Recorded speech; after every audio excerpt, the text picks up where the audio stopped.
আচ্ছা, কার জন্য এত কিছু করছেন আপনি?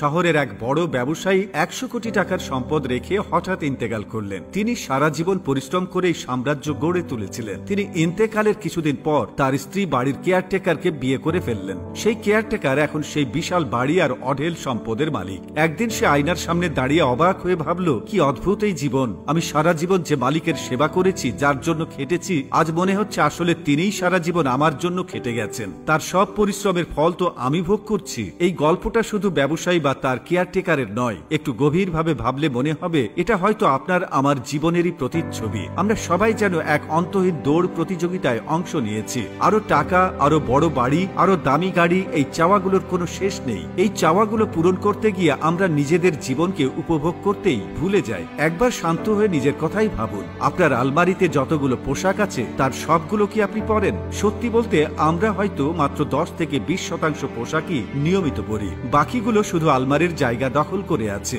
আপনার বিশাল ফ্ল্যাট বা বাড়ির কতটুকু জায়গায় আপনি থাকেন? একটি বা দুটি শোবার ঘর, বসার ঘর আর বারান্দা। এর বাইরে বাকিটা তো প্রায় অব্যবহৃতই পড়ে থাকে। তবুও আমাদের আরো বড় বাড়ির স্বপ্ন দেখতে ভালো লাগে। সকাল থেকে রাত পর্যন্ত আমরা কিসের পেছনে ছুটছি? স্বাস্থ্য, ঘুম, পরিবারের সাথে কাটানো সুন্দর মুহূর্ত, বন্ধুদের সাথে আড্ডা, সবকিছু বিসর্জন দিয়ে আমরা শুধু টাকা উপার্জন করে চলেছি। আমরা ভাবি এই টাকা আমাদের ভবিষ্যৎ সুরক্ষিত করবে, আমাদের সন্তানদের জীবন সুন্দর করবে। কিন্তু আমরা কি একবারও ভেবে দেখেছি এই টাকার কতটুকু আমরা নিজের জন্য খরচ করতে পারবো? যে সম্পদ আপনি সযত্নে জমিয়ে রাখবেন, আপনি চলে যাওয়ার পর যারা তা ভোগ করবে, তারা কি আপনার ওই পরিশ্রমের কথা মনে রাখবে? জীবনের সবচেয়ে বড় পরিহাস এটাই। আমরা যাদের জন্য সবকিছু জমিয়ে রেখে যাই, তারা হয়তো বছরে একবারও আমাদের জন্য দোয়া বা প্রার্থনা করে না। তারা আমাদের ত্যাগের কথা ভুলে গিয়ে সেই সম্পদ নিজেদের মতো করে ভোগ করে। এমনও হতে পারে আমাদের নামটাও একসময় তাদের স্মৃতি থেকে মুছে যাবে। তাহলে কার জন্য এই অবিরাম ছুটে চলা? এর মানে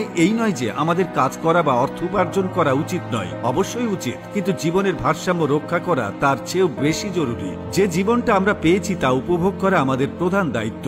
শুধু ভবিষ্যতের জন্য জমাতে গিয়ে বর্তমানকে হারিয়ে ফেলাটা বোকামি। কারণ আমরা কেউই জানি না আমাদের ভবিষ্যৎ কতদিনের। তাই শুধু অন্যের জন্য সম্পদ জমানোর কর্মচারী না হয়ে নিজের জীবনের মালিক হন। পরিবারের সাথে সময় কাটান, নিজের শখগুলো পূরণ করুন এবং জীবনের ছোট ছোট আনন্দগুলো উপভোগ করুন। কারণ দিন শেষে আমরা কি পরিমাণ সম্পদ রেখে গেলাম তা কেউ মনে রাখবে না, কিন্তু আমরা কেমন জীবন যাপন করেছি সেটাই আমাদের আসল পরিচয় হয়ে থাকবে। তো ভিউয়ার্স, আজকের ভিডিও এখানেই শেষ হচ্ছে। এই ভিডিও নিয়ে আপনার মতামত অবশ্যই কমেন্ট করে জানাবেন। ধন্যবাদ।